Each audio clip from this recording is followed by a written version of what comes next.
សូមអនុញ្ញាតគ្រប់ទៅដល់លោកគ្រូអ្នកគ្រូនិងសិស្សានុសិស្សទាំងអស់ដែលត្រៀមនឹងប្រឡងបាក់ឌុបនៅក្នុងឆ្នាំ2026ចឹងថ្ងៃនេះគឺខ្ញុំមាននៅវិញ្ញាសាសិលធម៌ពលរដ្ឋ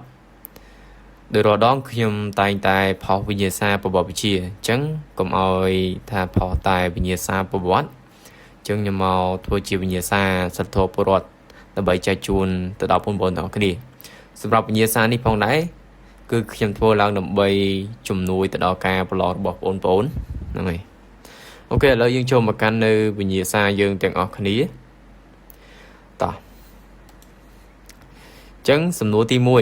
1ចូលឲ្យនិយមន័យបញ្ញានិងសភាវគតិចឹងនិយមន័យបញ្ញានិងសភាវគតិបញ្ញាគឺជាសមត្ថភាពក្នុងការគិតវិភាគយល់ដឹងនិងដោះស្រាយបញ្ហាប្រកបដោយការច្នៃប្រឌិតនិងការពិចារណាអញ្ចឹងបញ្ញាវាអនុញ្ញាតឲ្យមនុស្សរៀនសូត្រពីបទពិសោធន៍និងសម្របខ្លួនទៅនឹងស្ថានភាពថ្មីៗបានល្អប្រសើរ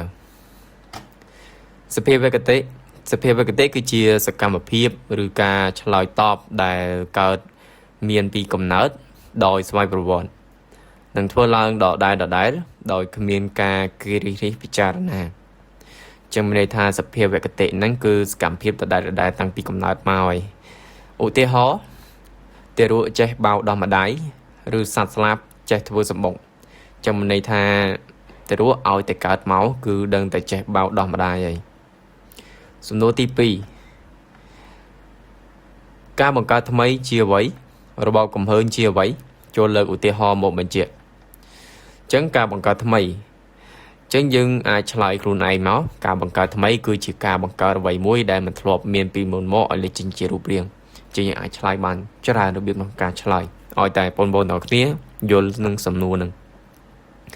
អូខេយើងចូលមកកាន់និយមន័យការបង្កើតថ្មីការបង្កើតថ្មីគឺជាផលិតផលអ្វីមួយថ្មីឬការបង្កើតដំណោះស្រាយថ្មីដោយផ្អែកលើមធ្យោបាយចាស់ដើម្បីសម្រេចបានគោលដៅដែលមិនធ្លាប់មានពីមុនមកឬក៏ការបង្កើតអ្វីមួយដែលមិនធ្លាប់មានពីមុនមករបបកំហើញមានថាពាក្យកំហើញមកពីពាក្យថារកឃើញហ្នឹងហើយរកឃើញរបបកំហើញគឺជាការរកឃើញអ្វីមួយដែលមិនធ្លាប់មានពីមុនមកហើយទៅគេរកឃើញអូខេហ្នឹងគឺយើងឆ្លើយមួយដែលសំណួរដែលយើងយល់តែទៅមួយសំណួរសិលធម៌មួយបើសិនជាយើងយល់នៅសំណួរដែលគេសួរយើងមិនបាច់ឆ្លើយទៅតាមសភៅឬក៏គ្រូបង្រៀនក៏បានដែរហ្នឹងហើយអញ្ចឹងរបបកំហើ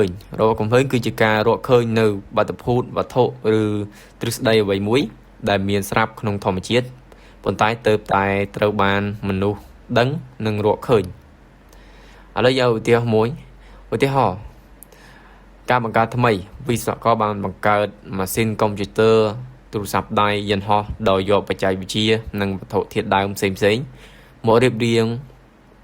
បចំបញ្ចូលគ្នាអញ្ចឹងយើងមកឧទាហរណ៍នៅរបបកំហើញម្ដងជារបបកំហើញលោក Albert Einstein បានរកឃើញទ្រឹស្ដីទូទៅនៃទំនាក់ទំនងភាពឬការរកឃើញនៅទ្វីបអាមេរិកដោយផ្អែកដោយលោកគូឡុំប៊ីគឺជាការរកឃើញនៅអ្វីដែលមានស្រាប់លើលោកซึ่งឥឡូវយើងចូលមកកាន់នៅសំណួរទី3សំណួរគេសួរថាដូចម្ដេចដែលហៅថាទំនួលខុសត្រូវគេចែកចេញជាប៉ុន្មានអ្វីខ្លះចូលរៀបរាប់ចឹងអ្នកទាំងគ្នាមនុស្សយើងម្នាក់ៗតែងតែមានទំនួលខុសត្រូវហើយនៅពេលដែលយើងធ្វើអ្វីខុសមួយ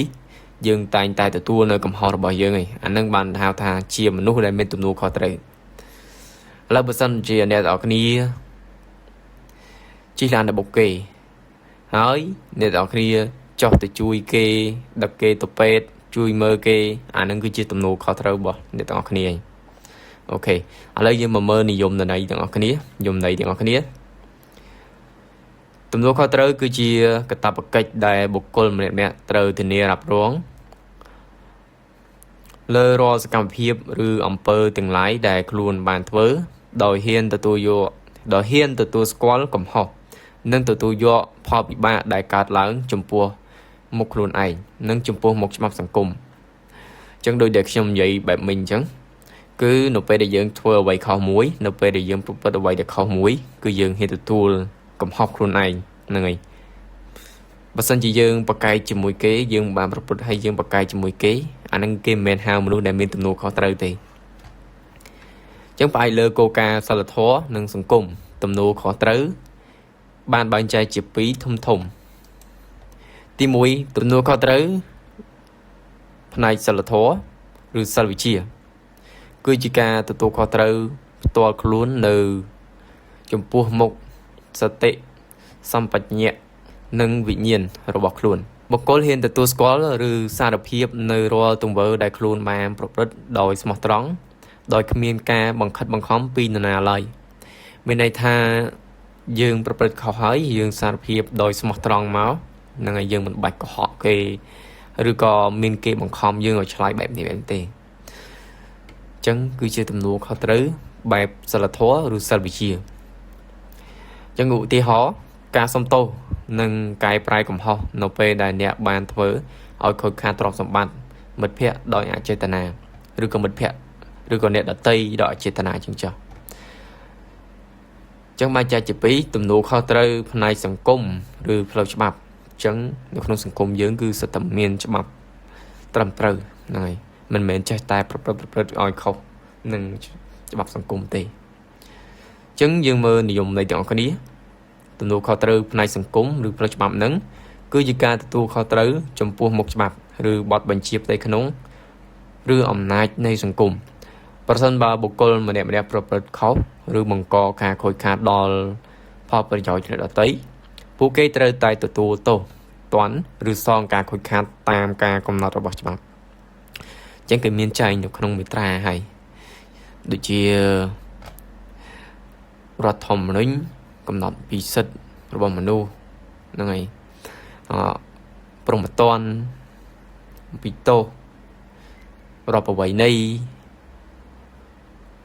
bị sầm non này những cứ kê style cầm nọទាំងអស់ហើយនៅក្នុងសង្គមយើងគឺមានច្បាប់យើងចូលសំណួរទី4ទាំងអស់គ្នាចូលរៀបរាប់ពីឧត្តមគំរូនិងលក្ខណៈរួមនៃជនទាំងនោះចឹងយើងគ្រាន់តែអានសំណួរ2 3ដងមកយើងយល់ហើយពីថាឧត្តមគំរូនោះជានរណាហើយមានលក្ខណៈអ្វីខ្លះតោះយើងមកចូលនិយមន័យទាំងអស់គ្នាចឹងយើងឲ្យនិយមន័យមួយនោះឧត្តមគំរូគឺជាបុគ្គលដែលមានគុណធម៌ឧត្តមគតិនិងប្រាជ្ញាញាណខ្ពស់យើងឲ្យនិយមន័យសំសាថ្មីចឹងឧត្តមគំរូគឺជាបុគ្គលដែលមានគុណធម៌ឧត្តមគតិនិងប្រាជ្ញាញាណខ្ពង់ខ្ពស់តោះចឹងជនទាំងនោះត្រូវបានគេចាត់ចូលជា3ប្រភេទធំចឹងទី1គឺបណ្ឌិតយើងយល់ពាក្យបណ្ឌិតអីទៅពេលដែលយើងបន្តមកសាកលវិទ្យាល័យគឺយើងរៀនបរិញ្ញាបត្រហ្នឹងហើយបាទហើយយើងរៀនតទៅទៀតគឺចូលអនុបណ្ឌិតហើយយើងតទៅមុខទៀតគឺបណ្ឌិតហ្នឹងហើយអញ្ចឹងបណ្ឌិតពាក្យថាបណ្ឌិតអ្នកដែលប្រមាលមើលវែងឆ្ងាយនិងមានបញ្ញាហ្នឹងហើយសិនអ្នកប្រមាលមើលបណ្ឌិតវីរៈបុរសយើងដឹងហើយវីរៈបុរសជួយស្រីស្អាតអញ្ចឹងទៅវីរៈបុរសក្លាហានវីរៈបុរសការពារទឹកដីហ្នឹងហើយអញ្ចឹងពាក្យវីរៈបុរសអ្នកដែលមានសេចក្តីក្លាហានបង្កើតកិច្ចការធំដុំដើម្បីសង្គមមានន័យថាកងទ័ពឬក៏ទាហានហ្នឹងហើយក៏ជាវីរៈបុរសដែលហ៊ានពលិកម្មគ្រប់កលៈទេសៈដើម្បីការពារជាតិហ្នឹងហើយហ៊ានលះបង់ជីវិតហ្នឹងហើយសន្តៈបុគ្គលហ្នឹងហើយសន្តៈបុគ្គលមែនបុគ្គលម្នាក់ហ្នឹងសន្តៈបុគ្គលនិយាយដល់បុគ្គលហ្នឹងហើយគេមានទាំងអស់ទេអូខេសន្តៈបុគ្គលអ្នកមានសិលធម៌និងស្វែងរកសច្ចធម៌ដ៏បរិសុទ្ធចឹងយើងមកមើលនៅលក្ខណៈរួមរបស់ជនគំរូទាំង3នោះចឹងទី1លក្ខណៈរួមទាំងបណ្ឌិតវីរៈបុរសសន្តៈបុគ្គលតោះយើងមើលមានអ្វីខ្លះលក្ខណៈរួមរបស់ជនទាំង3នេះទី1ការលះបង់តម្កល់ប្រយោជន៍រួមជាតិនិងប្រជាជនធំជាងប្រយោជន៍ផ្ទាល់ខ្លួនមានន័យថាយកប្រយោជន៍ ដូចជាប្រយោជន៍ជាតិប្រយោជន៍ជាធំហ្នឹងមានន័យថាយកប្រយោជន៍ជាតិហ្នឹងហើយប្រយោជន៍ជាតិប្រយោជន៍ប្រជាជនធំជាងប្រយោជន៍ខ្លួនអញ្ចឹងមានសិលធម៌និងគុណធម៌ជាងសិលធម៌គុណធម៌មានខ្លះប្រព្រឹត្តតែអំពើល្អសុចរិតស្អប់ភាពអយុត្តិធម៌និងអំពើពុករលួយចឹងយើងឃើញហើយនៅក្នុងសង្គមយើងបច្ចុប្បន្នបណ្ឌិតតែងតែវែកញែកនៅភាពអយុត្តិធម៌និងយុត្តិធម៌ឧទាហរណ៍នៅក្នុងរឿងក្តីការបើកឡានឬក៏រឿងក្តីគ្រោះថ្នាក់ចរាចរណ៍សោះអូខេបើយើងក៏លេខទៅមើលក្នុងសង្គមវិញយើងក៏លេខទៅមើលក្នុងរឿងគ្រោះថ្នាក់ចរាចរណ៍ហ្នឹងហើយនៅពេលដែលគ្រោះថ្នាក់ចរាចរណ៍ជនរងគ្រោះបានប្តឹងទៅអ្នកបង្កប៉ុន្តែលក្ខណៈថាមិនទាន់ចាប់ជនបង្កបានឬក៏ជនបង្កនឹងអាចនឹងមានខ្សែមានខ្នងធំទៅអានឹងវាជាភាពអយុត្តិធម៌មួយហ្នឹងហើយគឺបណ្ឌិតគេតែងតែវែកញែកថាអូអើយបើសិនជាយើងមានខ្សែចេញចុះឬក៏មិនអានឹងអូខេសំខាន់អូខេឥឡូវយើងមកតការគ្រប់គ្រងអារម្មណ៍អញ្ចឹងការគ្រប់គ្រងអារម្មណ៍ហ្នឹងមានអីខ្លះមានភាពនឹងណោមិនរំភើបញាប់ញ័រជ្រុលមានសុភាពនិងមានសុខវិនិច្ឆ័យអូខេយើងមកមើលការឥឡូវយើងមកមើលការគ្រប់គ្រងអារម្មណ៍មានភាពនឹងណោមិនរំភើបញាប់ញ័រជ្រុលនិងមានសុខវិនិច្ឆ័យច្បាស់លាស់ការគោរពសរសើរចឹងការគោរពសរសើរមានអីខ្លះសកម្មភាពគំនិតនិងការលះបង់របស់ពួកគេតែងតែទទួលបានការគោរពនិងលើកទឹកចិត្តពីមហាជនបុគ្គលទាំងនោះបានលះបង់នៅ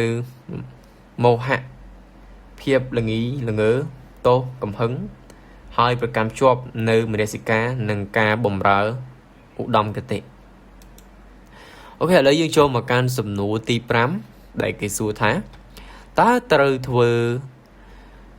អូខេកន្លែងនេះខុសហើយតើត្រូវមានវិធានការដូចម្ដេចខ្លះដើម្បីឲ្យបុគ្គលម្នាក់ប្រកាន់ជាប់នៅផ្នត់គំនិតមិនពុករលួយមិនហ៊ានពុករលួយនៅកម្ពុជាអញ្ចឹងសំណួរទី5នេះអាចជាសំណួរមួយដែលជាសំណួរបើកនៅក្នុងការប្រឡងនៅក្នុងមុខវិជ្ជាសិលធម៌ពលរដ្ឋហ្នឹងហើយ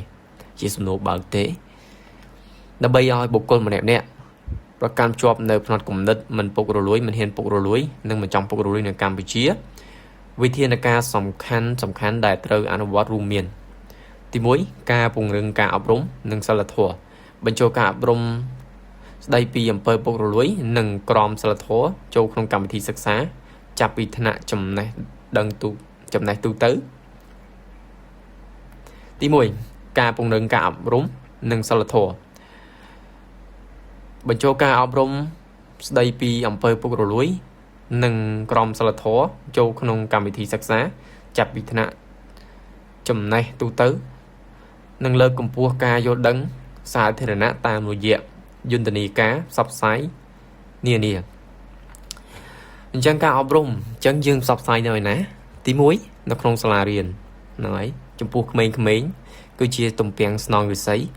អញ្ចឹងយើងធ្វើការផ្សព្វផ្សាយអំពីអំពើពុករលួយតើវាកើតឡើងដោយរបៀបណាធ្វើដូចម្ដេចដើម្បីឲ្យវាបំបត្តិនៅអំពើពុករលួយក្នុងសង្គមអញ្ចឹងគឺយើងត្រូវតែផ្សព្វផ្សាយនៅក្នុងសាលារៀនអូខេហើយមួយទៀតសូមបញ្ជាក់អ្នកទាំងអស់គ្នាត្រង់កន្លែងពាក្យនានាយើងសរសេរបែបនេះមកនានាហ្នឹងហើយទី2កំណែទម្រង់ប្រាក់បៀវត្សនិងជីវភាពចឹងមានដូចជាដំឡើងប្រាក់ខែនិងផ្ដល់ប្រាក់ឧបត្ថម្ភដល់មន្ត្រីរាជការនិងកម្មករនយោជិតឲ្យស្របតាមស្ថានភាពជីវភាពជាក់ស្ដែងដើម្បីកាត់បន្ថយការលបួងឬតម្រូវការក្នុងការទទួលសំណូកមានន័យថាប្រសិនបើយើងចូលធ្វើការកន្លែងគេមួយដែលលក្ខណៈថាអូយើងត្រូវតែដាក់លុយចេញចុះបានចូលធ្វើការកើតប្រាក់បើកមកត្រូវគេកាន់ចេះកាន់ចុះឬក៏បបាត់ប្រាក់ខែយើងបើសិនជាគេឲ្យប្រាក់ខែយើងមែនគេឲ្យយើង250ចុះគេកាប់របស់យើងឲ្យ50អីចឹងគេឲ្យយើងតែ200ទេ ឥឡូវយើងនិយាយនៅក្នុងកាលពីសម័យលន់នល់ចុះដូចជាទាហានមានតែឈ្មោះទាហានខ្មោចហ្នឹងអាហ្នឹងគឺជាអំពើពុករលួយមួយហើយការអនុវត្តច្បាប់តឹងរឹងអនុវត្តច្បាប់ប្រឆាំងអំពើពុករលួយដោយគ្មានការលើកលែងនិងដាក់ទណ្ឌកម្មយ៉ាងតឹងរឹងចំពោះបុគ្គលទាំងឡាយណាដែលប្រព្រឹត្តដើម្បីបង្កើនកម្រិតមិនហ៊ាននៅក្នុងការប្រព្រឹត្តមានន័យថាអនុវត្តច្បាប់យ៉ាងម៉ឺងម៉ាត់ហ្នឹងហើយដើម្បីកុំឲ្យបុគ្គលណាដែលមានអំណាចដែលហ៊ានពុករលួយអ្នកទាំងគ្នាអញ្ចឹងយើងរឹតបន្តឹងនៅពេលដែលឃើញបុគ្គលនោះប្រព្រឹត្តអំពើពុករលួយយើងអនុវត្តច្បាប់ទៅលើបុគ្គលនោះហើយតោះយើងមកមើលនៅទី4ម្ដងចំណុចទី4ការលើកទឹកចិត្តភាពស្មោះត្រង់បង្កើតប្រព័ន្ធផ្ដល់រង្វាន់និងលើកទឹកចិត្តដល់មន្ត្រីឬបុគ្គលដែលស្មោះត្រង់និងហ៊ានរាយការណ៍ពីអំពើពុករលួយត្រង់កន្លែងនេះមានន័យថាយើងមានចិត្តស្មោះត្រង់ហ្នឹងហើយដល់ពេលដែលយើងមានចិត្តស្មោះត្រង់យើងហ៊ានផ្ដល់ដំណឹងទៅថាបុគ្គលម្នាក់នេះពុករលួយឥឡូវយើងមិននិយាយអីច្រើនទេចឹងនៅក្នុងការងារយើងនិយាយនៅក្នុងការងារនេះមួយសោះការងារក្នុងហាងដូចជាក្នុងភោជនីយដ្ឋានចោះអញ្ចឹងនៅពេលដែលបានធីបខ្ញុំមិននិយាយទាំងអស់ទេអញ្ចឹងមានភោជនីយដ្ឋានខ្ញុំមិននិយាយទាំងអស់ទេអញ្ចឹងមានភោជនីយដ្ឋានខ្លះគឺធីបហ្នឹងគឺគេដាក់មករួមទេទោះឲ្យទៅអ្នកណាផ្សេងក៏ដោយគឺត្រូវតែដាក់មករួមអញ្ចឹងបើសិនបើអ្នកហ្នឹងគេមានកោការគេក្នុងហាងហ្នឹងធីបដែលភ្ញៀវឲ្យគឺដាក់រួមបើសិនជាបើសិនបើមិនដាក់រួមទេគឺអ្នកដែលយកហ្នឹងគឺមិនមានភាពស្មោះត្រង់ទេអញ្ចឹងអ្នកដែលធ្វើការឬក៏មិត្តរួមការងារហ្នឹងអាចប្រាប់មេបានថាបុគ្គលម្នាក់នេះយកលុយធីបបើសិនជាយើងឃើញឲ្យមិនប្រាប់អាហ្នឹងមានន័យថាយើងអត់មានចិត្តស្មោះត្រង់ទេអត់មានចិត្តស្មោះត្រង់នឹងហាងទេឬក៏មិនគ្រប់នៅគោលការណ៍របស់ហាងទេហើយមិនស្មោះត្រង់ជាមួយនឹងក្រុមការងាររបស់យើងដែរហ្នឹងហើយអាហ្នឹងមានន័យថាយើងពុករលួយឯហ្នឹងស៊ីសំណូកគ្នាអញ្ចឹងខ្ញុំអត់ទៅឲ្យខ្ញុំបានលុយធីបដែរអញ្ចឹងម្នាក់ទៀតក៏បានម្នាក់ទៀតបានទេម្នាក់ទៀតគឺគេឃើញអញ្ចឹងខ្ញុំក៏ហៅគាត់ចែកគ្នាស្មើអញ្ចឹងមានន័យថាអាហ្នឹងពុករលួយឯងយើងពុករលួយអូខេអញ្ចឹងគឺទាំងអស់នេះហើយគឺជាវិធានការហ្នឹងហើយដើម្បីឲ្យបុគ្គលម្នាក់ប្រកាន់ជាប់នៅគំនិតមិនពុករលួយមិនហ៊ានពុករលួយហើយពីខ្ញុំទៅគឺអត់មានអីច្រើនទេហើយក៏សូមបងប្អូនអរគ្នាខិតខំប្រឹងប្រែងមើលមេរៀនទាំងអស់គ្នាផងការប្រឡងមកឌុបក៏ចិត្តមកដល់ដែរសល់រយៈពេលតែ20ថ្ងៃជាងទេហ្នឹងហើយខ្ញុំក៏បានចោះឈ្មោះចូលធ្វើជាអ្នកសង្កេតការដែរ ICU អញ្ចឹងខ្ញុំដាក់នៅខាងច្បារអំពៅហ្នឹងហើយវិទ្យាល័យច្បារអំពៅបើសិនបើខ្ញុំមានឈ្មោះនៅក្នុងហ្នឹងគឺខ្ញុំនឹងទៅធ្វើជាអនុរិយដើម្បីឃ្លាំមើលបងប្អូនទាំងអស់គ្នាអូខេហើយពីខ្ញុំទៅអត់មានអីច្រើនទេកុំភ្លេចជួយចុច Subscribe និងសញ្ញាកណ្ដឹងម្នាក់មួយហើយចែករំលែកតគ្នាផងដើម្បីចែករំលែកនៅសំណួរខ្លះពេលខ្លះបងប្អូនទាំងគ្នាមើលអត់ប៉ះសំណួរហ្នឹងទេហើយពេលខ្លះបងប្អូនទាំងគ្នាមិនបានទន្ទិញមេរៀនឬក៏មើលចំសំណួរដែលខ្ញុំធ្វើឡើងក៏ថាបានដែរហើយក៏មានសំណួរខ្លះក៏អាចនឹងខុសពីបងប្អូនទាំងអស់គ្នារៀននៅសាលាអញ្ចឹងបើសិនអ្នកគ្នាថាបើសិនអ្នកគ្នាមើលថាសំណួរនេះយល់អញ្ចឹងអូខេសំណួរថាបញ្ញាអ្នកគ្នាមានរបៀបក្នុងការឆ្លើយផ្សេងអ្នកគ្នាគេថាខ្ញុំយល់របៀបនេះខ្ញុំផ្សេងបែបនេះអូខេតាមអ្នកទាំងគ្នាប៉ុន្តែសូមឲ្យត្រូវអ្វីដែលគេសួរឧទាហរណ៍ការបង្កើតថ្មីគឺជាការបើតាមខ្ញុំគឺខ្ញុំអត់ចង់សេតាមទីទេខ្ញុំមានរបៀបក្នុងការឆ្លើយរបស់ខ្ញុំការបង្កើតថ្មីគឺជាការបង្កើតអ្វីមួយដែលមិនធ្លាប់មានពីមុនមកឲ្យលេចចេញជារូបរាងនឹងជាការបង្កើតថ្មីមួយអញ្ចឹងវិស្វករបង្កើតទូរស័ព្ទកុំព្យូទ័រអូខេនេះតើទៅមួយសំណួរហើយអូខេពីខ្ញុំទៅគឺមានតែប៉ុណ្្នឹងឯង